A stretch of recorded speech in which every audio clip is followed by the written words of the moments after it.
Some stories are not written in books. They are carved into stone. This is the story of a man with no wealth, no power, and no machines. A man the world forgot until he did the impossible. He lost the love of his life, and from his pain, he built a path. This is not just a story. This is a lesson, a legacy. This is the story of Dashrath Manjhi, the man who moved a mountain in the eastern heartland of India, where the sun bakes the earth and the wind carries the scent of dust and dreams.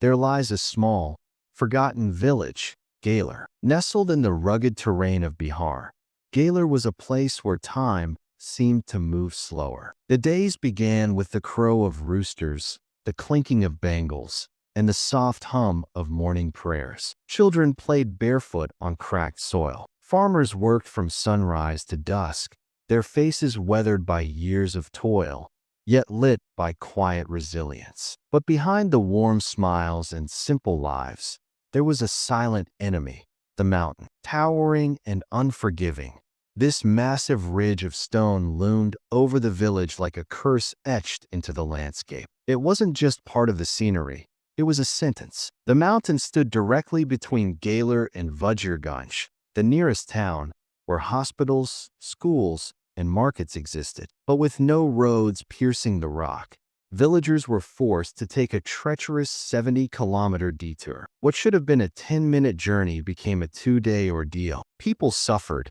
in silence. A sick child had no chance of reaching help in time. Expectant mothers walked for hours in pain, only to collapse before they could see a doctor. Families carried the dead on their shoulders for burial in the next village, not because they wanted to, but because they had no choice. And yet, no one came to help. No one paved a road. No official, no minister, no outsider cared. To the rest of the world, Galar did not exist. The mountain became more than just a physical barrier. It was a symbol of neglect, a daily reminder that the poor were left to fend for themselves. And so, the people of Galar lived behind that wall, disconnected, dismissed, and forgotten. Until one day, a man named Dashrath Manjhi looked up at the mountain, not with fear, but with fire in his eyes. He didn't have money, he didn't have power, but he had something stronger. He had a reason, and that reason would turn into a legend. On the other side of the mountain, there was life, a town called Vajirganj, where roads were paved, shops were stocked, and help was never too far away. People went about their business, children ran to school, doctors treated patients, and trains came and went, as if the world was whole. But back in Galar, the villagers could only watch that life from a distance, as if staring through a locked window into a world they weren't allowed to enter. The mountain wasn't just an obstacle. It was a border between two realities, one of opportunity and one of oppression. To reach Vajirganj, the villagers had to take a brutal path more than 55 kilometers long, on foot, through forests, across dry riverbeds, over sharp rocks, under the burning sun. And they didn't walk this path for adventure. They walked it for survival. A child with a fever? That was a 2-day journey. A woman in labor? She had to pray the baby waited. A snake bite, a broken bone, a sudden accident could all mean a death sentence. Sometimes they started the journey with hope. Sometimes they ended it with a body on their back. And when someone died, a mother, a father, a child, there was no ambulance, no last-minute rescue. Just the silence of the mountain, cold and unmoving. People begged for a road, for help, for anything. But the mountain stood still, and so did the world. Every morning, as the sun rose behind the ridge, the people of Galar were reminded of everything they were missing: education, healthcare, dignity. It wasn't that they didn't want a better life. It was that life itself had been placed just out of reach. Children grew up learning not letters, but hardship. Young men left the village, chasing jobs in faraway cities. Women aged before their time, worn down by labor and loss. And still, no road came, no engineer came, no government worker came, because in the eyes of the world, a village like Galar didn't matter. But in that forgotten corner of India, there lived a man who refused to accept that fate. He was poor, he was a laborer, but his will was made of iron. Dashrath Manjhi had seen what the mountain had taken, and soon he would begin his answer, not with words, but with a hammer and chisel. The world may have turned away, but he was just getting started. Before he became a legend, before the world called him the Mountain Man, he was just a name spoken softly among the fields of Galar, Dashrath Manjhi. To most, he was invisible, a man from a poor family, born into the lowest caste, given no power, no platform, and no promise of a better life. He had no land to call his own, no rich relatives, no political connections, just bare feet, blistered hands, and a relentless will to survive. Each morning, as the sky began to glow, Dashrath walked out into the fields, sometimes with a worn shovel, sometimes just with his bare hands. The sun would rise high, burning the backs of the farmers. But Dashrath kept working, sweat pouring down his face, clothes soaked, hunger gnawing at his belly. But he never stopped. He was one of thousands, laborers bent over fields, laying bricks, pulling carts. But there was something different about Dashrath. He moved with purpose, he spoke with fire, and he carried pain like it was fuel. He knew the weight of poverty, the kind that doesn't just live in your stomach, but in your bones, in your soul. He had seen loved ones go without food. He had seen children cry for medicine that would never come. He had seen people die not from disease, but from being too far from help. Yet, he never allowed the darkness to crush him. In fact, it only sharpened his resolve. He was known for his strength, yes, but it wasn't just his physical strength. It was his mental steel. He was the man who lifted more, worked longer, walked farther. The one who'd carry another man's burden if he had to. He had no riches, no fine clothes, no fancy words. But there was one thing Dashrath Manjhi had that no one could take away. Fire. A fire that would one day set sparks to stone. But at this point in his life, he didn't know what destiny had planned for him. All he knew was that the mountain took, and took, and took. And something inside him whispered, one day enough. Among the dusty roads of Galar, where life was hard and dreams were often left unspoken, Dashrath Manjhi found something that made the harsh world feel a little softer. A love that would become his anchor in a sea of struggle. Her name was Falguni Devi. She was a simple woman, like Dashrath, born into the same poverty, raised in the same quiet village. She wasn't rich. She didn't have jewels or fine clothes. But in her eyes, Dashrath found a world more beautiful than anything money could buy. Her love was all-encompassing. Falguni was Dashrath's heart, his strength, and his reason for moving forward. In a world where so much was uncertain, her presence was a quiet promise of peace. When life was too heavy, her smile was the weight that kept him grounded. They had little, a small hut, a few possessions, a life measured in hard work and shared moments. Yet, in their simplicity, there was a wealth that no riches could match, the wealth of love. Together, they worked the fields, they laughed,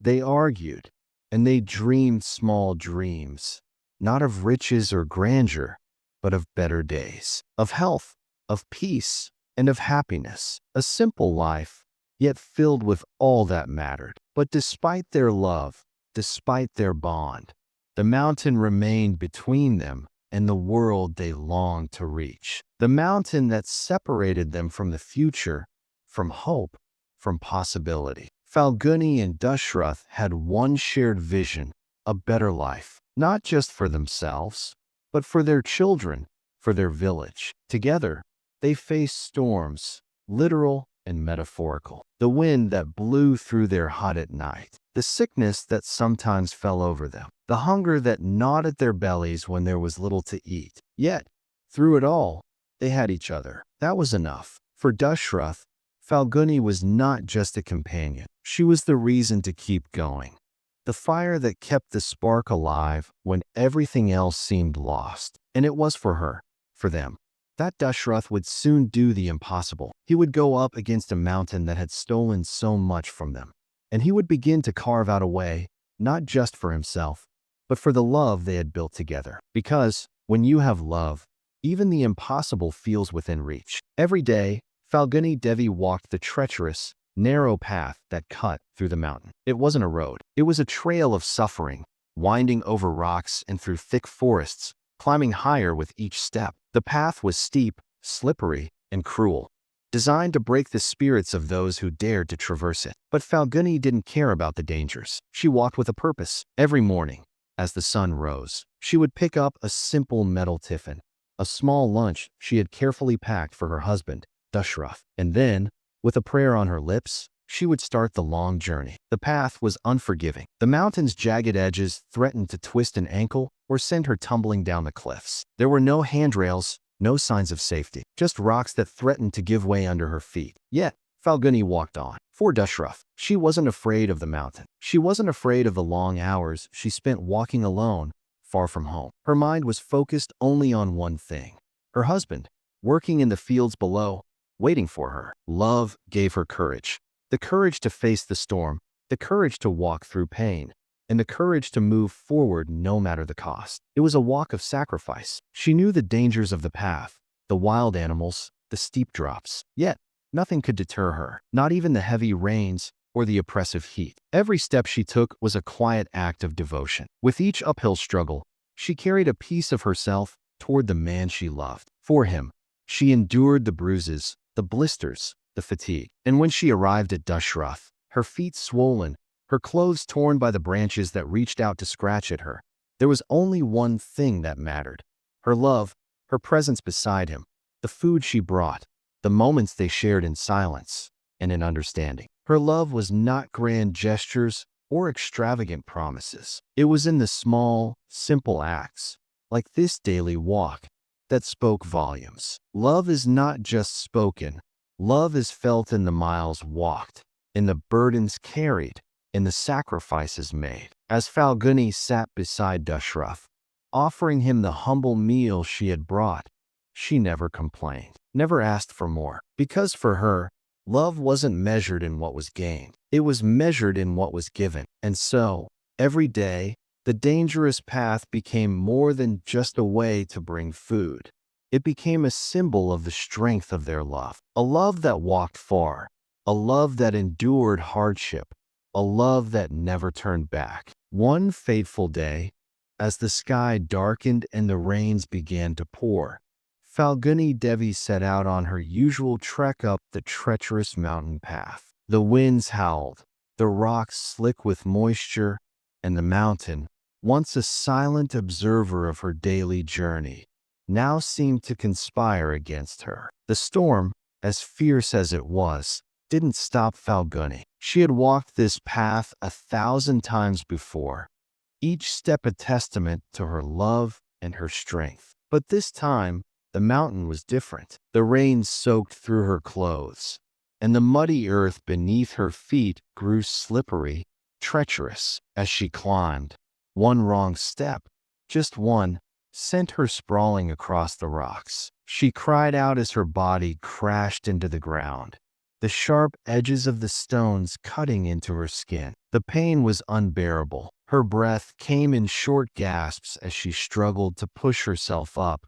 but the mountain was too powerful, too unforgiving. The rocks that once seemed so familiar now felt like cruel hands pulling her down. Falguni tried to call out, but her voice was lost in the rain. And far below, Dashrath, as he worked in the fields, heard nothing. His mind was focused on the crops, until suddenly he felt a deep, gnawing fear, as if the world had shifted beneath him. He turned, and his heart stopped. He saw her, lying motionless on the mountain path. Without a second thought, Dashrath dropped everything and ran. He ran like he had never run before, through the fields, through the pouring rain, his heart pounding in his chest, desperate to reach her. Every step felt heavier than the last. The distance between them seemed to grow longer with each passing moment. When he reached her,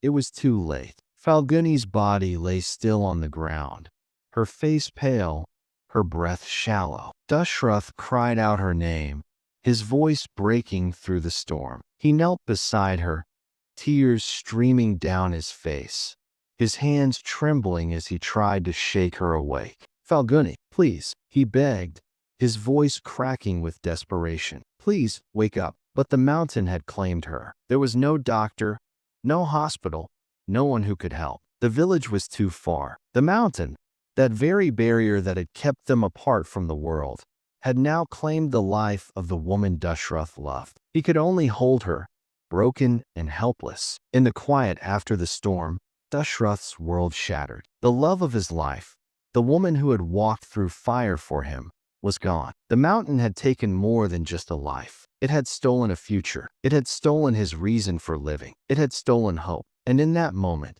Dashrath knew something had to change. He could not, would not, allow this mountain to keep taking what was his. The mountain had broken him, but it had also ignited something in him. And Dashrath Manjhi, the laborer, the humble man, the husband, would rise from the ashes of his loss. He would move a mountain. As the rain continued to pour, Dashrath Manjhi sat beside the lifeless body of his beloved Falguni. The world around him seemed distant, drowned out by the roar of the storm. In that moment, nothing mattered except the cold, quiet stillness of the woman who had been his heart, his everything. Her hand was lifeless in his.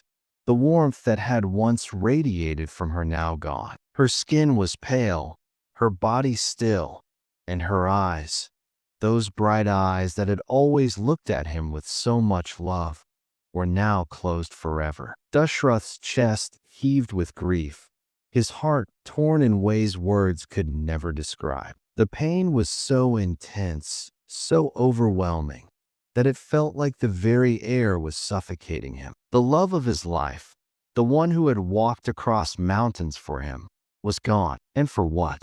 For a mountain, for a path that shouldn't have existed. His tears mixed with the rain, streaming down his face as he cradled Falguni in his arms. The reality of the loss cut deep, a wound that no time could heal. But amid the overwhelming sorrow, there was something else, something burning, something that was rising from the depths of his despair. A promise. With her hand still in his, Dashrath whispered, his voice thick with emotion, but steady in its resolve.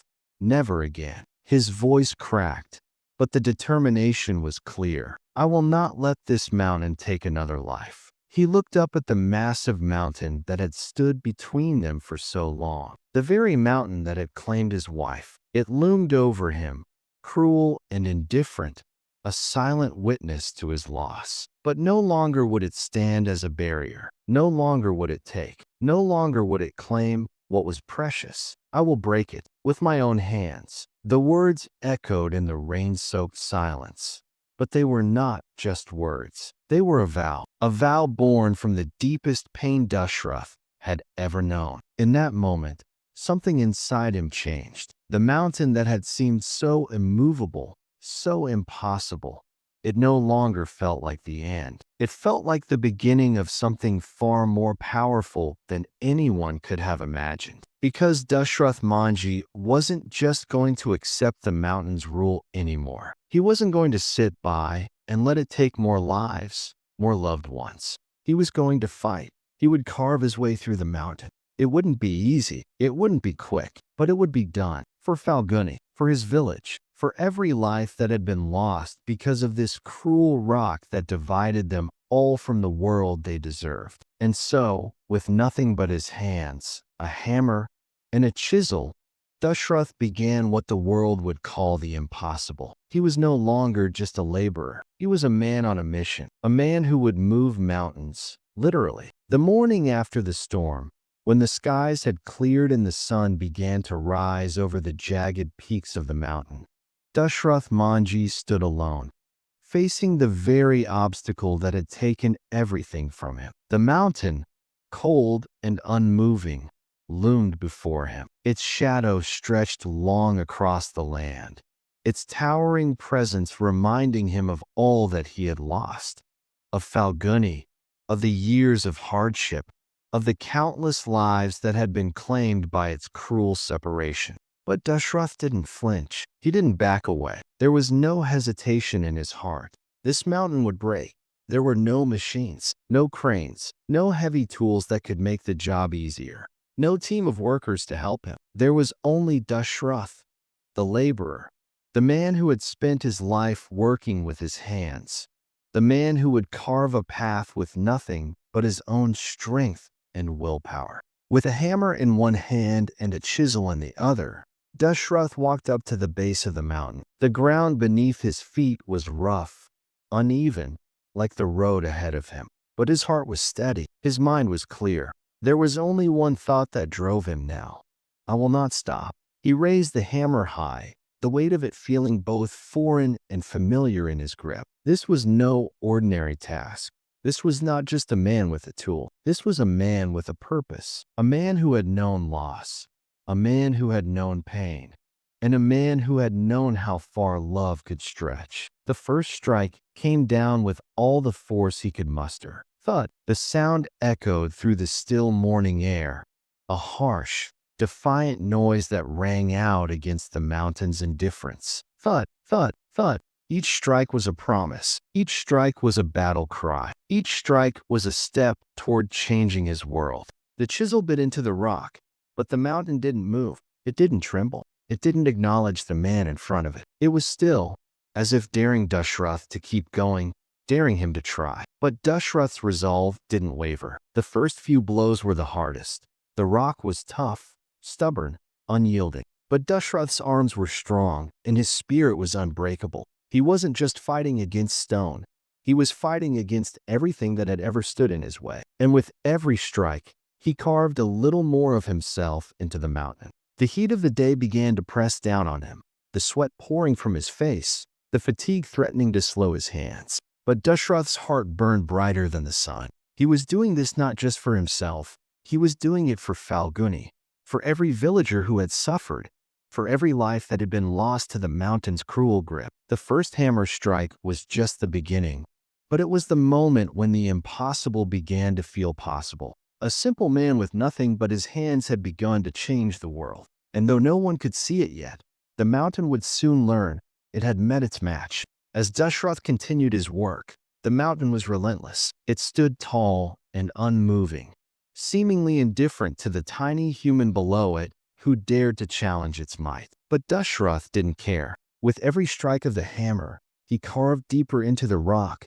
his hands bloodied, his body weary, but his heart unyielding. The first few days, he worked alone. The village, far below the mountain, had no idea what he was doing. But soon, word spread. Curious onlookers, neighbors, friends, even strangers started to gather at a distance, watching this man who had begun a task so impossible, so absurd, that it seemed laughable. They stood on the edge of the mountain, their voices carrying across the still air. "He's gone mad," one of them chuckled. "Look at him, all alone, thinking he can do the impossible." "A mountain?"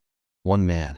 "He'll never make a dent in that thing." Laughter echoed through the crowd, sharp and cruel. Some mocked him openly, while others simply shook their heads in disbelief. "One man can't cut a mountain," they said. The voices of doubt were like stones being thrown at him, each one landing with a sharp sting. They didn't understand. They didn't see the fire in his eyes, the fury in his heart, the promise he had made to Falguni. To them, he was just a laborer, a poor, unimportant man trying to take on a mountain. A joke. But Dashrath didn't listen. He didn't care for their laughter. He didn't care for their doubts. He had heard the mountain's voice long enough. Now, it was time to let his actions speak. With every swing of the hammer, Dashrath shut out the voices. He didn't need their approval. He didn't need their understanding. What he needed was to keep going, to keep striking, to keep moving forward, no matter how much the world mocked him. The mountain might have laughed at him. The world might have laughed at him. But Dashrath didn't mind. He was laughing too, deep inside, where no one could hear. And no matter how many voices mocked him, no matter how many people doubted him, he would keep striking, because he knew something they didn't. The mountain was not invincible. The days stretched on, each one blending into the next, as Dashrath Manjhi faced the grueling labor of carving his way through the mountain. The mountain didn't care about his pain, his exhaustion, or his suffering. It stood unmoved, as if daring him to try. The work was not easy. It was not quick. It was painful. With every strike of the hammer, the sharp edges of the rocks cut into his hands, leaving deep, raw gashes. His palms bled, his fingers bruised, but he never stopped. The blood mixed with the dust, staining his skin, marking his progress with every painful blow. Dust, thick, choking dust, filled the air, swirling around him with each strike. It clung to his clothes, clogged his throat, and burned his eyes. His vision blurred as he wiped his face with his sleeve, but still, he didn't stop. He couldn't. The sun above showed no mercy. Its harsh rays beat down on him relentlessly, the heat pressing against his skin like a heavy blanket. His sweat mixed with the dirt,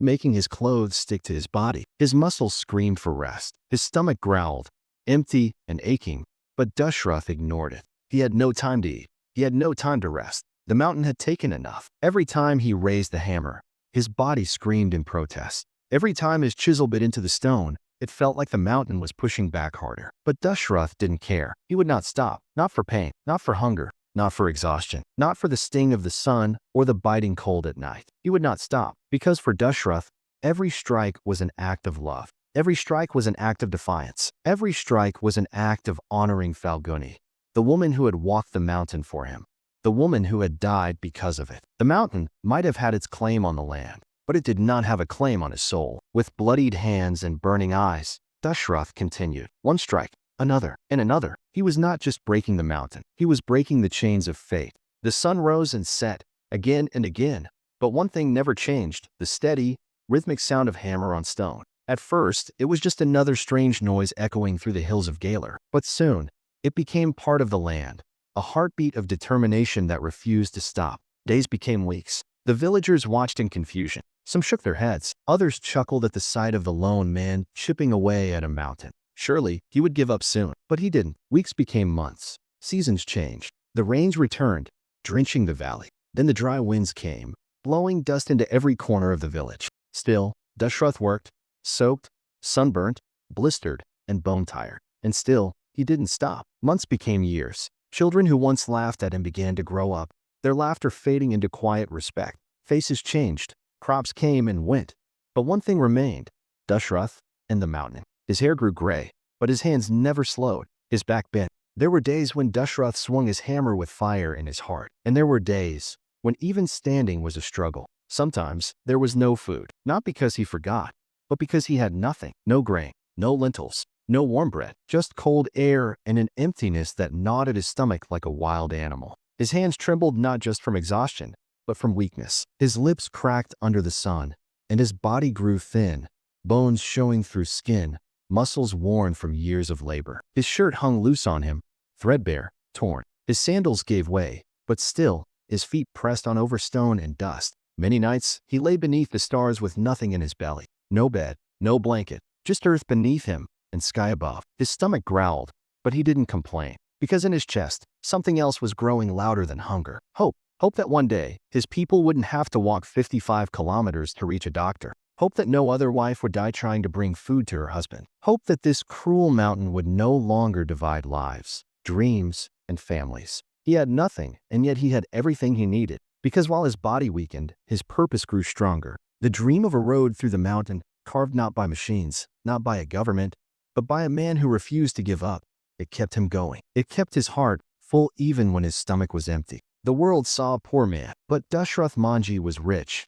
Rich in will, rich in spirit, rich in belief. And when hunger tried to steal his strength, he fed himself with hope, the kind of hope that can only be born from love, from loss, and from the refusal to let pain win. The mountain could crush his body, but it would never touch his soul. For years, his hammer echoed alone, a lonely rhythm in a world too busy laughing to listen. They had called him mad. They had shaken their heads. They had said, "One man cannot move a mountain." But time has a way of revealing truth. In Dashrath, he had time. He gave it freely, not in hours or days, but in years. The mocking voices began to fade, not all at once, but slowly, like mist retreating in the morning sun. One by one, people stopped laughing. They paused. They stared. Something was changing. The mountain, once untouched, solid, unmoved, was scarred now. Cut, carved, broken, not in dreams, not in drawings, but in stone. Real stone. Chunks of rock lay at Dashrath's feet. A path was forming, not wide yet, not finished,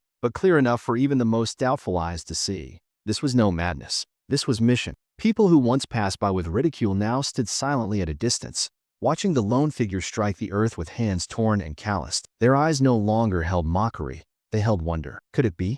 Could this man, with no money, no support, no machine, actually be doing it?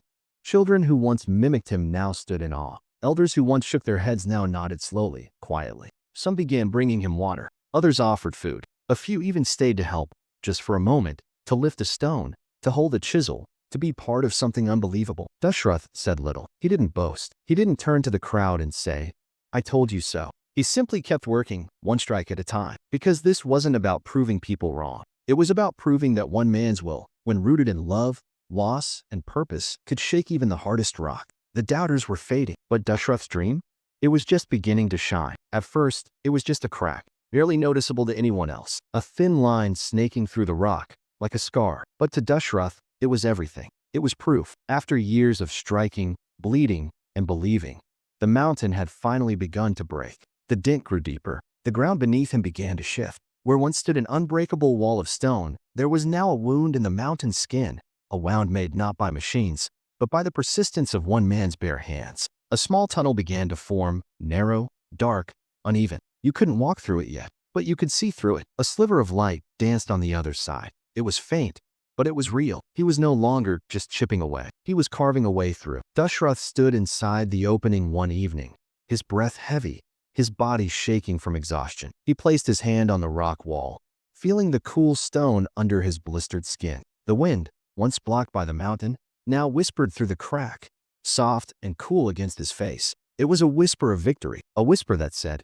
"Yes, you can." Villagers began to notice too. They came closer now, standing at the edge of the path he had carved, no longer skeptical, no longer amused. They leaned in, eyes wide, running their hands along the smooth grooves of the tunnel walls. It was no longer just the dream of one man. It was becoming a reality for everyone. What had once been an impossible wall was now a gateway in progress. And Dashrath, tired, hungry, worn, smiled for the first time in years. Because when a mountain gives way, even just a little, it's not just stone that moves. It's history, it's belief, it's destiny. And Dashrath knew, with every fiber of his being, this mountain would fall, one strike at a time. He had no blueprints, no machines, no maps. There were no engineers guiding his hand, no officials shaking his hand, no news crews telling his story. Dashrath Manjhi was utterly alone. Day after day, he faced the mountain with nothing but a hammer, a chisel, and a fire in his soul. Not once did a government official arrive to offer support. Not once did a rich man step forward with money. There was no project team,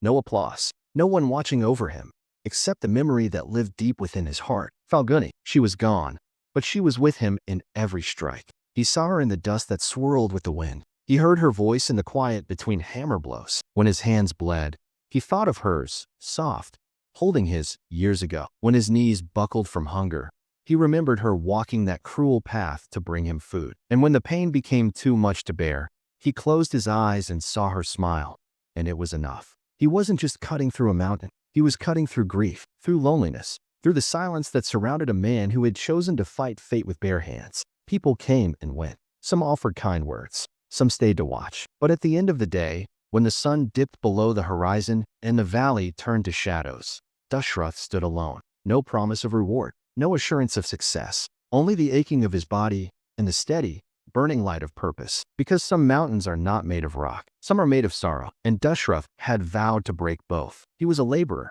He was a husband. He was a warrior, not with weapons, but with will. And though the world may not have stood beside him, he stood, still, always, alone. More than 10 years had passed. 10 years of sweat, blood, and silence. 10 years of waking before the sun and sleeping beneath the stars. 10 years of swinging the hammer, stone after stone, strike after strike. And then finally, a path appeared. It wasn't wide, it wasn't smooth, but it was real. A narrow stretch of broken stone now ran through the heart of the mountain, like a scar carved by determination. You could walk through it if you were careful, single file, with arms outstretched to touch both sides of the rock. Children were the first to try. They laughed as they tiptoed through the tunnel. What was once a wall that loomed over them had now become a passage beneath their feet. No more climbing sharp rocks. No more walking for hours around the mountain. They could now pass through, because one man believed they should. The villagers followed. Elders, limping slowly, rested their hands on the stone walls, whispering prayers. Young men stared in disbelief. Mothers held their babies and smiled through tears. The mountain was losing,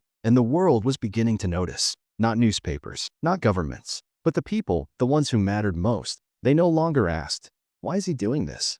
They began to ask, how did what was once seen as madness was now seen as miracle? But it wasn't magic. It wasn't luck. It was the result of thousands of lonely days, of pain endured quietly, of love carried endlessly, of faith so stubborn, even stone couldn't stop it. Dashrath stood at the entrance of his creation, watching children run where rock once ruled. And he smiled, not because he was finished, but because he knew the mountain had finally begun to break. Every strike took a toll, every swing of the hammer, every chisel through rock.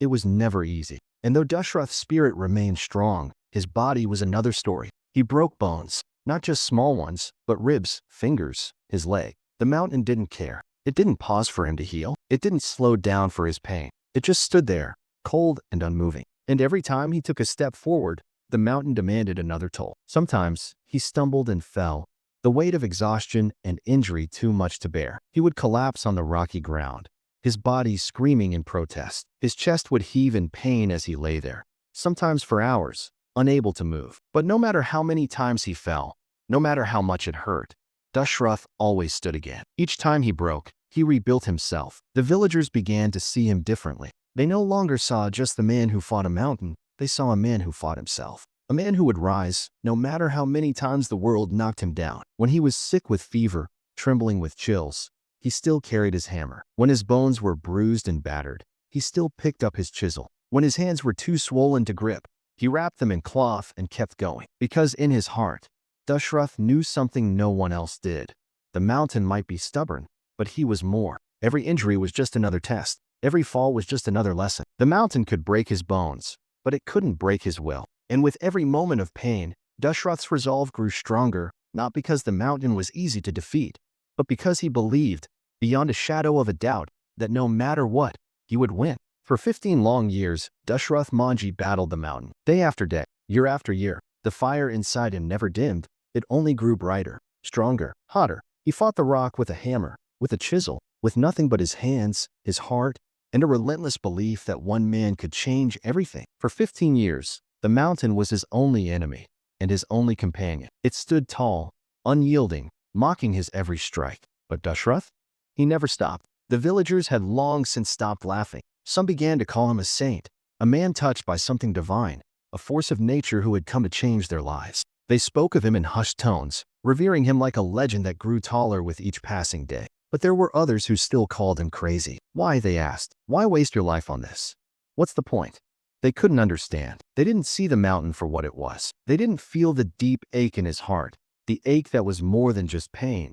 It was a promise. Dashrath didn't care what they said. He didn't care if they called him mad. He didn't care if they doubted him or if they revered him. What mattered was that he had made a vow to the woman he loved, a vow to the people of Galar, a vow to himself. He had come too far to stop now. The world might say what it wanted. The world might see him as a saint or a fool. But Dashrath knew one thing the world didn't.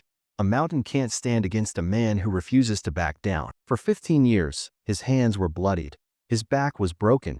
His body was bruised. For 15 years, he had faced fire, the fire of pain, of loss, of isolation, of doubt. But he had never once let it burn him. Instead, he used it. He used the fire to keep going. The mountain was still standing, but with every passing year, it was losing its strength, losing its power. Because Dashrath had something stronger than rock. He had fire, and it was burning through everything in his path. After 15 years of solitary struggle, something began to change. The mountain, once unmoved by one man's will, was now beginning to feel the weight of something else, belief. And belief, like the slow drip of water, can carve through even the hardest stone. It started with just a few. A neighbor, a farmer, a woman with calloused hands who had watched Dashrath from the distance for years. They came one by one, hesitant at first, unsure if they should join this madman, this saint, this fool. But when they saw the path, the narrow tunnel cutting through the rock, something stirred inside them. A spark, a connection, a belief that if he could do it,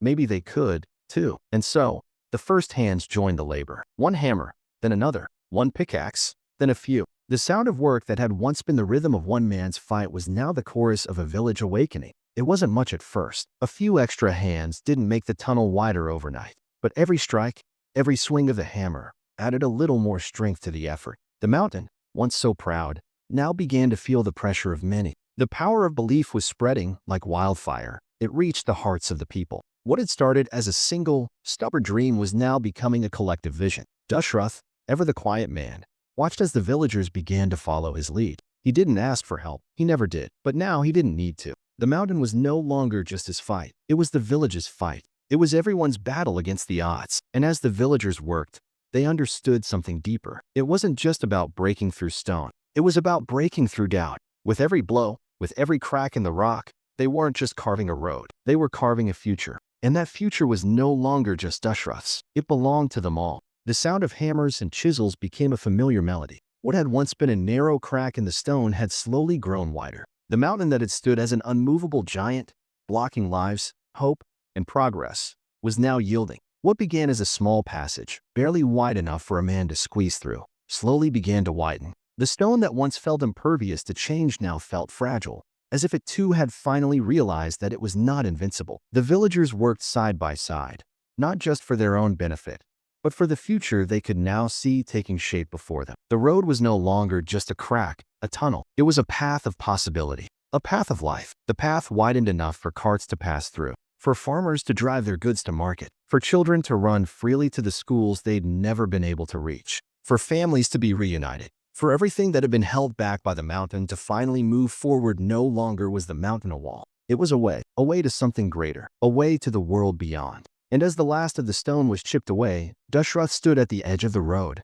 watching the carts roll through for the first time. A quiet smile crossed his weathered face, but there was no boastful pride. It wasn't a victory he needed to announce. The road spoke for itself. The mountain had been defeated, not by the strength of 1,000 men, but by the determination of one man who refused to stop. The mountain, in all its weight, had not been a wall that could hold him back. It had only been a challenge, a test. And now, it was part of the past. The road that once led nowhere now led everywhere. Dashrath Manjhi had moved a mountain, but more than that, he had made a way. After decades of swinging his hammer under the burning sun and sleeping beneath the stars, the government finally noticed. Officials came. They walked the road he had carved with his bare hands. They looked at the broken mountain, at the path wide enough for carts, for children, for dreams, and they were amazed. Cameras flashed. Papers were signed. They praised Dashrath, calling him a hero, a visionary, a man of the people. They offered support, cement, tools, labor, all the things he had asked for years ago when no one listened. But by then,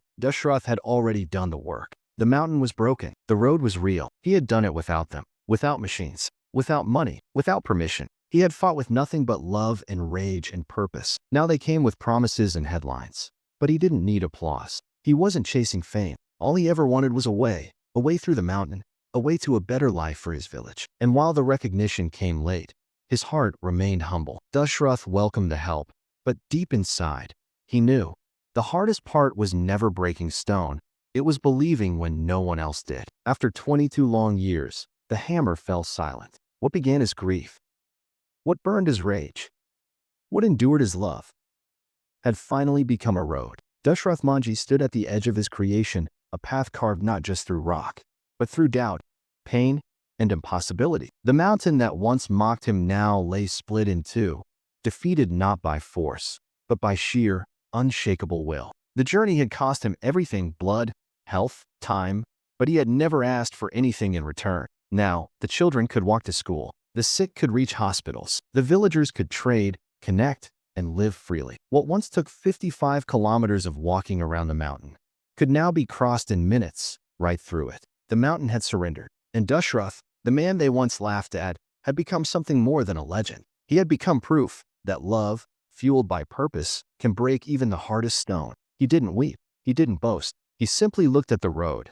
dirt on his hands, fire still in his eyes, and smiled. News of Dashrath's impossible achievement began to spread. He was no longer just a man with a hammer.